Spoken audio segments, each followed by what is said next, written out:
ഭ്രാന്തന്റെ പ്രണയം and unconditional love story ഭാഗം 7. രാവിലത്തെ സംഭവത്തിന് ശേഷം മാളുവിന് ദേവികയുടെയും ചിന്നുവിന്റെയും സുമതിയുടെ മുഖത്ത് നോക്കാൻ നാണക്കേട് തോന്നിയിരുന്നു.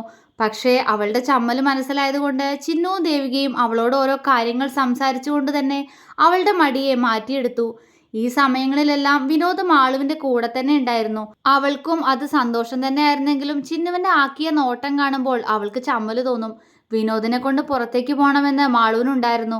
പക്ഷേ ഇപ്പോഴത്തെ അവന്റെ അവസ്ഥയിൽ അതൊരു പക്ഷെ ശരിയാവില്ല എന്ന് അവൾക്ക് തോന്നി. മാളുവിനോട് ഓരോ കുറുമ്പും കാണിച്ച് ഇടയ്ക്ക് അവളുടെ കവിളിൽ ഓരോ ചുംബനങ്ങളും നൽകിക്കൊണ്ട് വിനോദ് അവളുടെ കവിളുകളെ എപ്പോഴും അരുണാഭമാക്കിക്കൊണ്ടിരുന്നു. ഉച്ചയ്ക്ക് അവനുള്ള ആഹാരം വാരിക്കൊടുത്തതും മാളു തന്നെയാണ്. അവൻ അത് ആസ്വദിച്ച് കഴിക്കുന്നുമുണ്ട്. അവളൊരു പുഞ്ചിരിയോടെയാണ് അവന് വാരിക്കൊടുക്കുന്നത്. മതി കായു, ഉണ്ണിയേട്ടന്റെ വയറ് നിറഞ്ഞു. അവൻ ഏമ്പക്കം വിട്ടുകൊണ്ട് എഴുന്നേറ്റ് നിന്ന് പറഞ്ഞു. ദേവികയും അവർക്കൊപ്പം തന്നെ ഉണ്ടായിരുന്നു. ചിന്നു തിരിച്ച് വീട്ടിലേക്ക് പോയിരുന്നു. ഏയ്, വയറൊന്നും നിറയാനായിട്ടില്ല, ഇതൂടെ കഴിക്കേ, അവൾ അവനോട് ഗൗരവത്തോടെ പറഞ്ഞു. നിറഞ്ഞു കായൂട്ടി, സത്യം ഉണ്ണിയേട്ടന്റെ വയറ് നിറഞ്ഞു, നോക്ക്. അവൻ പറഞ്ഞുകൊണ്ട് അവന്റെ ഷർട്ട് നെഞ്ചുവരെ മുകളിലേക്ക് ഉയർത്തി. മാളു ഞെട്ടിപ്പോയി. അങ്ങനെ ഒരു നീക്കം അവൾ പ്രതീക്ഷിച്ചിരുന്നില്ല. അവൾ പതർച്ചയോടെ ദേവികയെ നോക്കി. അവരൊരു ചിരിയോടെ വിനോദിനെ നോക്കിയിരിക്കുകയാണ്. ഉണ്ണിയേട്ടൻ ഉണ്ണിയേട്ടൻ എന്തീ കാട്ടിനെ? ഷർട്ട് താഴ്ത്തിയിട്. അവനെ ആദ്യമായി അങ്ങനെ കണ്ട എല്ലാ പതർച്ചയും അവളുടെ വാക്കുകളിൽ ഉണ്ടായിരുന്നു. ദേവികയുടെ നോട്ടം വിനോദിൽ നിന്നും മാളുവിലേക്ക് എത്തിയതും അവരുടെ ചുണ്ടിൽ ഒരു പുഞ്ചിരി വിരിഞ്ഞു. അതിനിപ്പോ എന്താ ഗായു, നോക്ക്, ഉണ്ണിയേട്ടന് വയറ് നിറഞ്ഞിട്ടില്ലേ, തൊട്ട് നോക്ക്. അവൻ പറഞ്ഞുകൊണ്ട് അവളുടെ അടുത്ത് വന്നു നിന്നു. മാളു വിയർത്തുപോയി. ദേവികയ്ക്ക് ചിരി വന്നു. മോനെ ഉണ്ണി, മോന്റെ വയറ് നിറഞ്ഞു കേട്ടോ, മോൻ പോയി ഇനി കുറച്ചേരം ഉറങ്ങിക്കോ, ചെല്ല്. മാളുവിന്റെ അവസ്ഥ മനസ്സിലാക്കിക്കൊണ്ട് ദേവിക പറഞ്ഞു. വിനോദ് ഷർട്ട് താഴ്ത്തിയിട്ടു. മാളു തല താഴ്ത്തിയിരിക്കുകയായിരുന്നു. ഉണ്ണി ഉറങ്ങൂല ഉണ്ണിയുടെ അമ്മേ, ഉണ്ണിക്ക് ഉറക്കം വരണമെങ്കിൽ അവിടെ കിടക്കണം. വിനോദ് എന്തോ ഓർത്തുകൊണ്ട് സന്തോഷത്തോടെ പറഞ്ഞു. മാളു ഞെട്ടലോടെ വിനോദിനെ മുഖമുയർത്തി നോക്കി. അവന്റെ നോട്ടം അവളുടെ മാറിലാണ്. എവിടെ? ദേവികയ്ക്ക് മനസ്സിലായില്ല. അത് അത് അതൊന്നുമില്ലമ്മേ, ഉണ്ണിയേട്ടൻ കുറച്ച് കഴിഞ്ഞിട്ട് ഉറങ്ങിക്കോളും. അതാ പറഞ്ഞേ. വിനോദ് പറയാൻ തുടങ്ങിയപ്പോഴേക്കും മാളു ചാടിക്കേറി പറഞ്ഞു. ദേവിക ആണോ എന്ന പോലെ വിനോദിനെ നോക്കി. അയ്യോ ഗായു, ഞാനതല്ല ഉദ്ദേശിച്ചേ. ഇന്നലെ ഉണ്ണിയേട്ടൻ ഇവിടെയല്ലേ കിടന്നേ? ഇവിടെ ഉണ്ണിയേട്ടൻ ഇന്നും കിടക്കേണ്ടേ? എന്നാ ഞാൻ പെട്ടെന്ന് ഉറങ്ങും.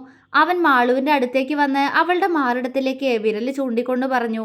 മാളു ഞെട്ടിപ്പോയി. അവൾ പതർച്ചയോടെ ദേവികയെ നോക്കി. വിനോദ് പറഞ്ഞത് വിശ്വസിക്കാനാവാതെ മിഴിച്ചു നോക്കുകയാണ് ദേവിക അവരെ രണ്ടാളെയും. അത് അമ്മേ, ഇന്നലെ ചൂട്, അല്ല തണുപ്പ്, ഉണ്ണിയേട്ടന് സുഖം, അല്ല അതല്ല ഉണ്ണിയേട്ടന്.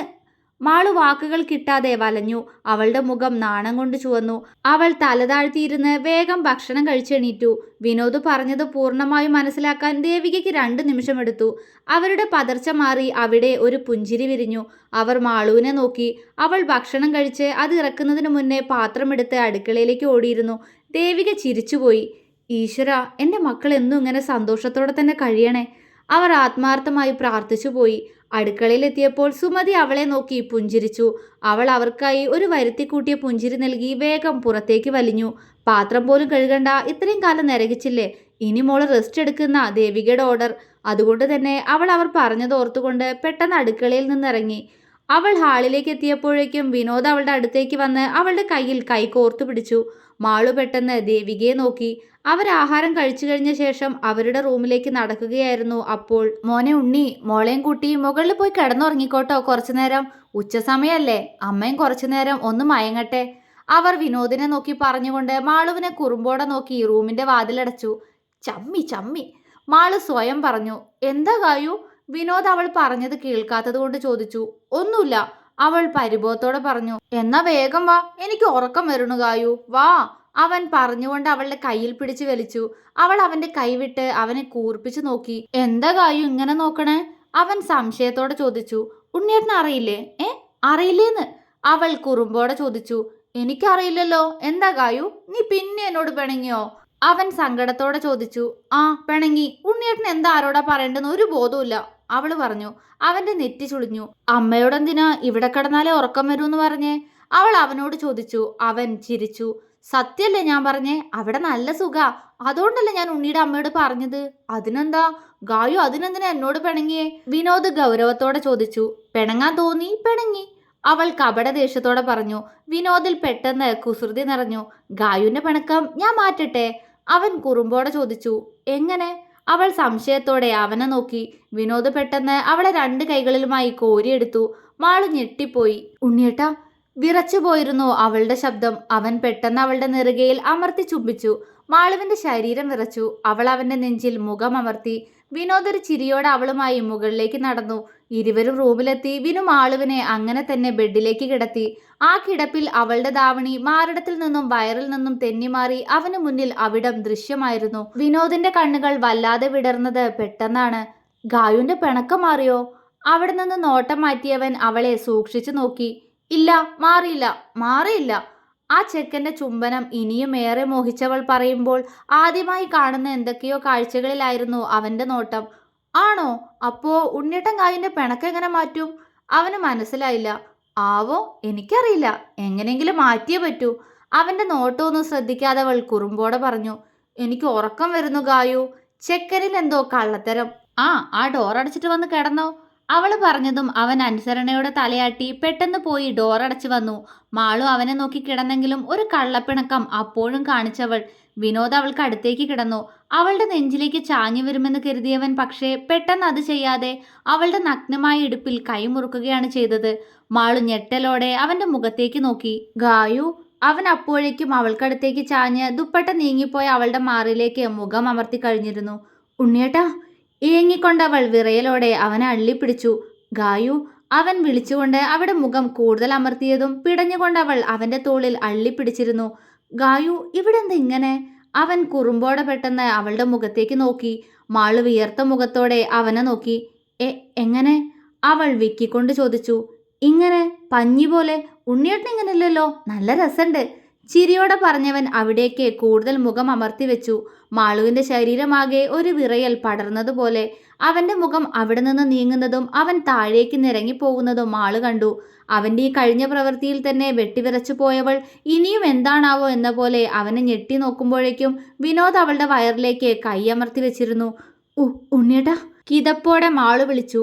ഇവിടെയൊക്കെ എന്തു ഭംഗിയ ഗായു! അവൻ പറഞ്ഞതും ആ പെണ്ണിന്റെ മുഖം വല്ലാതെ ചുവന്നുപോയി. ഗായുവിന്റെ പിണക്കം മാറിയോ? അവളുടെ വയറിൽ നിന്ന് കൈയെടുത്തവൻ ചോദിച്ചപ്പോൾ പെട്ടെന്ന് മാറിയെന്ന് പറയാൻ തുടങ്ങിയവൾ അറിയാതെ തലയാട്ടിയത് ഇല്ല എന്നാണ്. ആണോ? എന്നാ ഉണ്ണിയേട്ടന് പിണക്കം മാറ്റാൻ അറിയാലോ? അവൻ കണ്ണൊക്കെ വിടർത്തിക്കൊണ്ട് പറഞ്ഞു.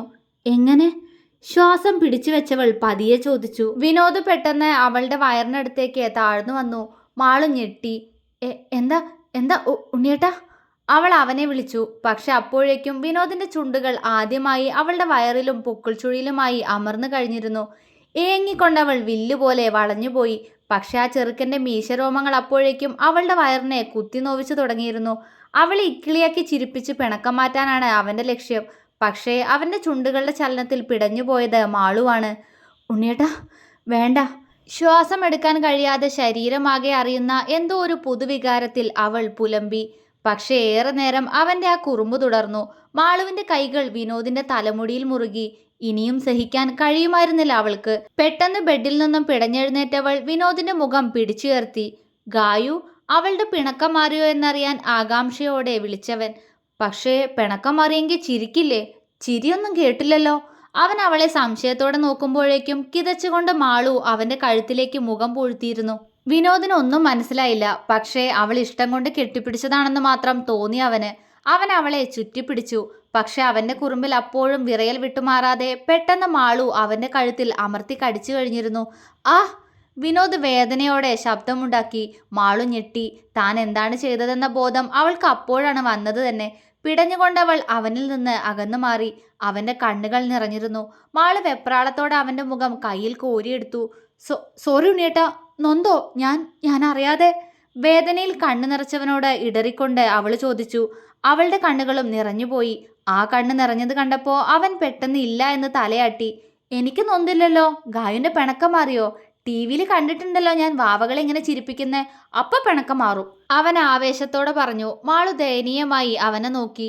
ഉണ്ണിയേട്ടാ, ഇങ്ങനൊന്നും ചെയ്യല്ലേ. മാളുവിന് സഹിക്കുന്നില്ല. അവൾ ആർദ്രമായി പറഞ്ഞു. അവൻ അവളെ സംശയത്തോടെ നോക്കി. എന്താ ഗായു, ഇഷ്ടായില്ലേ? ഉണ്ണിയേട്ടനോട് പിണക്കം മാറിയില്ലേ? അതാണോ കടിച്ചേ? അവന് സങ്കടം വന്നു. അല്ലല്ലോ, എനിക്ക് ഒത്തിരി ഇഷ്ടം എൻ്റെ ഉണ്ണിയേട്ടനെ. ഇഷ്ടം കൊണ്ടാ കടിച്ചേ. ഈ കുറുമ്പ് കണ്ടിട്ടാ കടിച്ചേ. പ്രണയത്തോടെ അവൾ പറഞ്ഞതും വിനോദിന്റെ കണ്ണുകൾ തിളങ്ങി. ആണോ? ഇഷ്ടം കൊണ്ടാണോ കടിച്ചേ?